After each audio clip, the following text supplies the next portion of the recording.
se retrouve aujourd'hui pour un book haul. Alors j'avais dit ce mois-ci que ce serait un novel.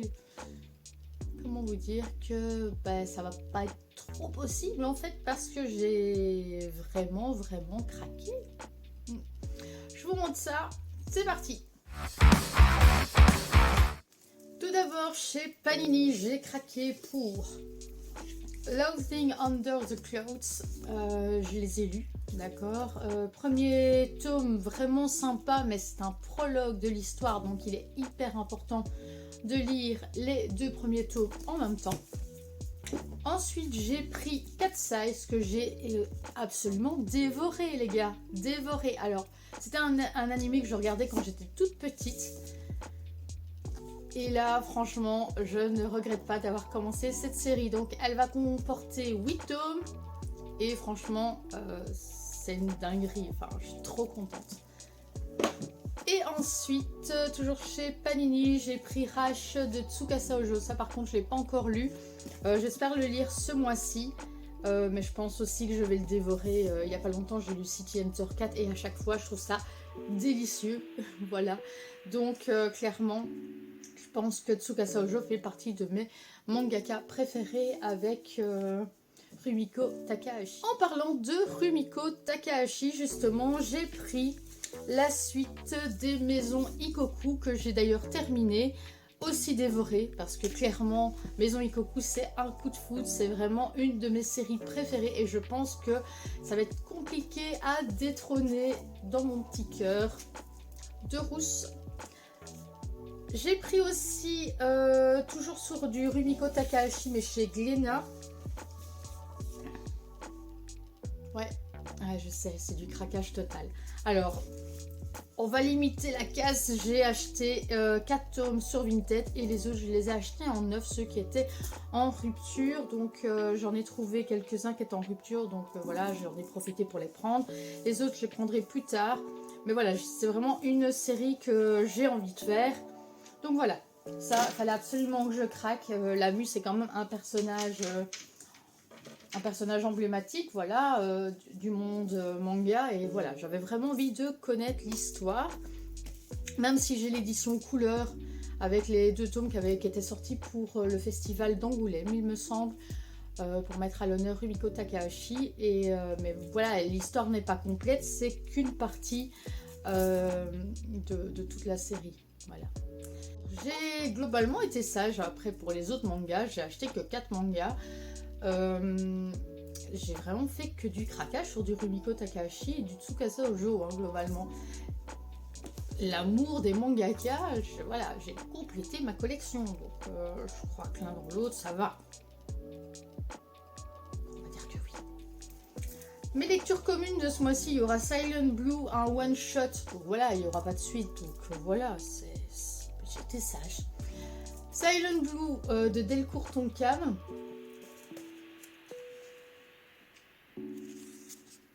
Alors je ne l'ai pas encore lu, mais ça a l'air très onirique comme ça. Enfin on verra, mais globalement je pense que ça va me plaire.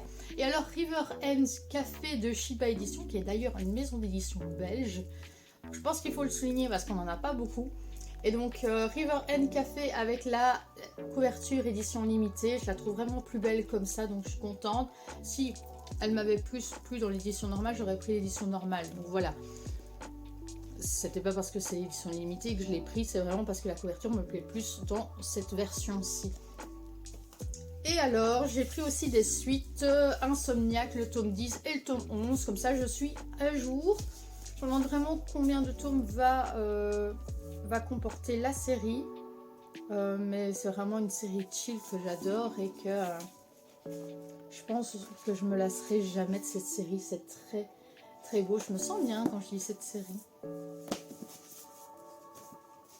On passe aux comics que j'ai acheté du coup. Passons aux comics. Alors au niveau comics, non, j'ai pas été sage. Vraiment pas sage du tout. Au niveau des achats seconde main, j'ai acheté la collection complète des Suicide Squad. Il y avait 4 tomes, j'ai mis un très bon prix, je crois que j'ai payé 15 € la collection complète, donc ça valait vraiment la peine. J'essaye de vous montrer les couvertures dans l'ordre, parce que bien sûr je ne les ai pas mis dans l'ordre.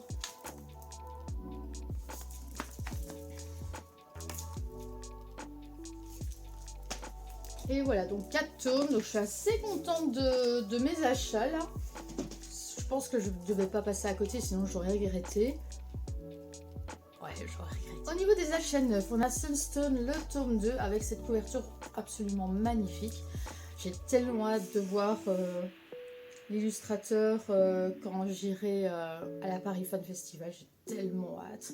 Je ne sais déjà même pas sur quel tome je vais faire ma dédicace ou si je vais acheter un tome là-bas, je n'en ai aucune idée. Là pour le moment je cogite. Voilà. On continue sur du Marvel avec Magneto. Ça j'aime beaucoup ce genre d'histoire. Donc on va aller sur l'enfance de Magneto quand il était dans les camps. Et voilà, je trouve ça intéressant parce que ça donne parfois des raisons pour expliquer le comportement d'un personnage. Voilà, donc ça j'ai vraiment hâte de lire cette semaine. Alors j'ai lu aussi The Ambassadors, acheté et lu The Ambassadors. Et ça franchement c'est un coup de cœur, j'ai adoré. D'ailleurs la chronique normalement est sortie avant ce book haul. Donc voilà, ça j'ai énormément aimé. Je présume qu'il y aura une suite. Donc voilà, j'ai hâte. On passe à Urban, chez Urban Comics maintenant. Chez Urban Comics, j'ai pris Dawn of Titans qui me faisait énormément de l'œil. Et j'aime beaucoup le style de dessin. Alors les Titans, franchement, c'est un animé, enfin il y a un dessin animé que je regardais avant. Je n'ai pas regardé la série parce que la série... ouais, j'ai pas forcément accroché aux premiers épisodes. Peut-être que la suite est vraiment sympa, mais j'ai vraiment pas accroché aux premiers épisodes. Donc voilà, j'ai hâte de lire ce comics. Ça a l'air d'être en plusieurs tomes. Donc voilà, on verra ce que ça donne. Et alors j'ai pris Supergirl, Woman of Tomorrow, que j'ai commencé. Alors il y a énormément de textes. Maintenant c'est pas quelque chose qui me dérange, mais je vais sûrement le lire en plusieurs fois du coup. Mais c'est magnifique, hein. Les dessins sont incroyables, regardez-moi ça. Donc voilà, j'ai hâte de le lire, mais en tout cas le premier chapitre me plaît énormément. À voir la suite. Et alors maintenant chez Bliss, j'ai pris Pirate Queen. J'ai eu un coup de cœur pour l'œil d'Odin de cette même maison d'édition. Je trouve qu'ils font une édition incroyable. Et du coup, je me suis dit, tiens, je vais regarder leur catalogue. Et là, j'ai craqué pour ce titre. Je trouve que les dessins sont très beaux aussi. Donc voilà. À voir ce que ça va donner. On passe au service presse du coup. C'est parti.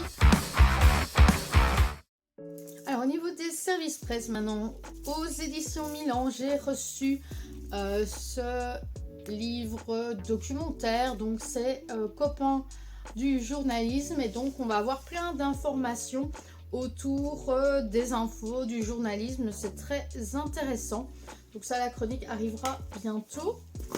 J'ai pris aussi Mary et le langage secret de la forêt, donc un roman, ainsi que Un garçon comme les autres de Damas à Manchester. Donc j'ai beaucoup d'élèves qui viennent de Syrie, donc je pense que c'est un livre qui pourrait vraiment plaire à mes classes.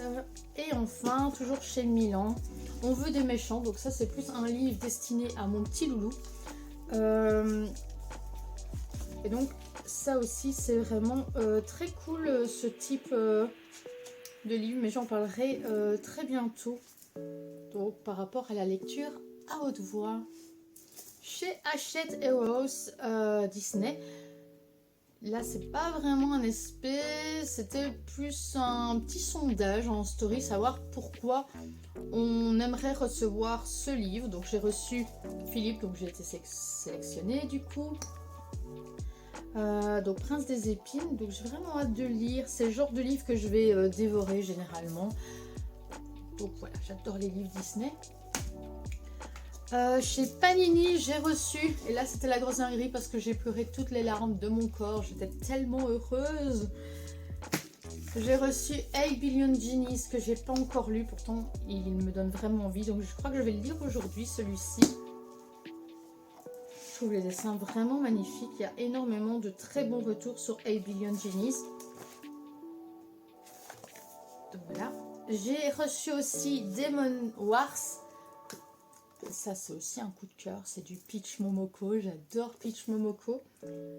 Donc voilà, ça je ferai sûrement un retour, mais je ferai un retour à mon avis YouTube avec Demon Days et Demon Wars en même temps.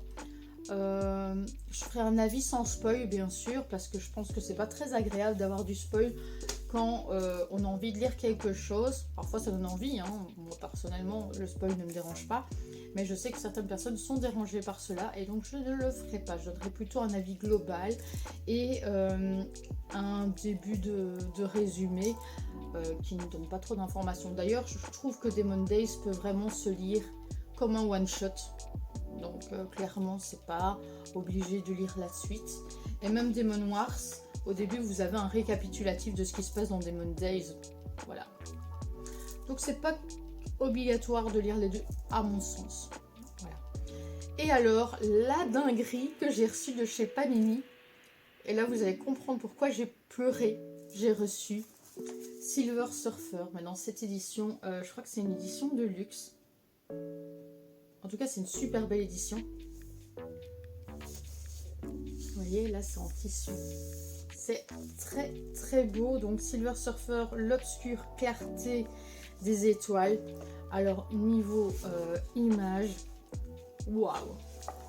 Ah, j'ai des frissons rien qu'à ouvrir. C'est magnifique. C'est une claque visuelle. Le noir et blanc, je pense que ça le lui sied mieux que la version couleur. Je trouve que cette version noir et blanc, elle apporte un plus qu'on n'a pas dans la version couleur. C'est absolument magnifique.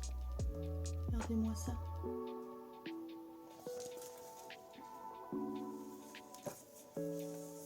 Alors chez Sakamanga, donc Casterman, j'ai reçu Blank Space, le tome 2, donc une suite. J'avais fait une chronique il y a quelques temps, à la sortie du tome 1 d'ailleurs. Et ça avait bien plu à la maison d'édition qui m'avait reposté, donc j'étais très très fière. Et donc ils m'ont envoyé le tome 2, donc je suis très très contente. J'ai beaucoup plus aimé ce tome 2 que le tome 1. Le tome 1 j'étais assez mitigée. Mais voilà, le tome 2 est vraiment vraiment sympa. Alors chez Komiku, j'ai aussi reçu Almark le tome 1 ainsi que le Bastion de l'Alchimiste tome 2. Je vous montre un peu pour Almark les dessins, ainsi que pour le Bastion de l'Alchimiste. Voilà, voilou. Et enfin, aux éditions Clair de Lune, j'ai reçu 2 séries complètes. Là, c'était une grosse dinguerie aussi, parce que je ne m'attendais pas. J'avais demandé simplement le tome 1. Je ne demande jamais autant de choses quand j'ai la chance d'être partenaire. Et ils m'ont envoyé 2 séries complètes, donc Suricat et GG Live is the New Video Game, pardon. Le tome 1, le tome 2 et le tome 3. Je suis assez surprise d'avoir tout reçu. Donc vous voyez, c'est des tout petits livres, donc c'est vraiment destiné à un public plus jeune. Alors au niveau des illustrations, je trouve qu'on a un style un peu webtoon. Pour ceux qui ont l'habitude de lire du webtoon, je pense que pour un public jeune, c'est vraiment sympa. Idem pour Live is a Video Game. Regardez-moi les dessins, ça fait vraiment style webtoon, entre le manga et le webtoon. Donc voilà, je pense que ça pourrait vraiment plaire. En tout cas ici à partir de 8-10 ans, parce que là j'ai déjà lu le tome 1, donc je sais que vraiment un petit enfant de 8-10 ans, il pourrait comprendre ce qui se passe dans l'histoire. Par contre, Live is a Video Game, je ne sais pas vraiment. Peut-être un public vers 12 ans. Maintenant, à voir. Je dois le lire avant de vraiment donner un âge. Généralement, je me base sur ce que mes élèves lisent et leur maturité aussi. Donc, d'une classe à l'autre, c'est jamais la même chose. Il y a des livres que je vais parfois donner à une classe que je ne vais pas donner à l'autre parce que le public n'est pas le même et je sais qu'ils ne seront pas touchés par l'histoire. Donc voilà, au niveau de ce book haul, donc vous voyez, j'ai quand même bien craqué. Si je devais mettre la pile, je crois qu'on arriverait un peu ici. Donc voilà. Voilà comment se conclut le book haul de mars. Alors, est-ce que vous avez des lectures en commun? Est-ce qu'il y a des lectures qui vous tentent? Est-ce que je vais encore acheter des livres ce mois-ci? Sûrement. Neuf, je ne sais pas, mais en occasion, sûrement. Quoi d'autre? Est-ce que je vais faire un Obeuil le mois prochain? Certainement pas, parce qu'il y a la foire du livre de Bruxelles avec le village manga comme à la Japan Expo, donc clairement, je vais sûrement pas me priver. Et alors, fin avril, il y a la Paris Fan Festival, donc clairement, il n'y aura pas de Obeuil en avril. En mai, est-ce qu'il y en aura un? Je pense qu'il y aura certainement moins d'achats, mais il n'y aura pas de Obeuil, parce qu'après je suis vraiment en retard sur toutes mes séries et je me dis que voilà, ça sert à rien. Parce qu'après quand je dois rattraper, je dois acheter beaucoup plus et donc c'est très énervant. Voilà. Alors je vous fais des bisous, à la prochaine, on se revoit bientôt.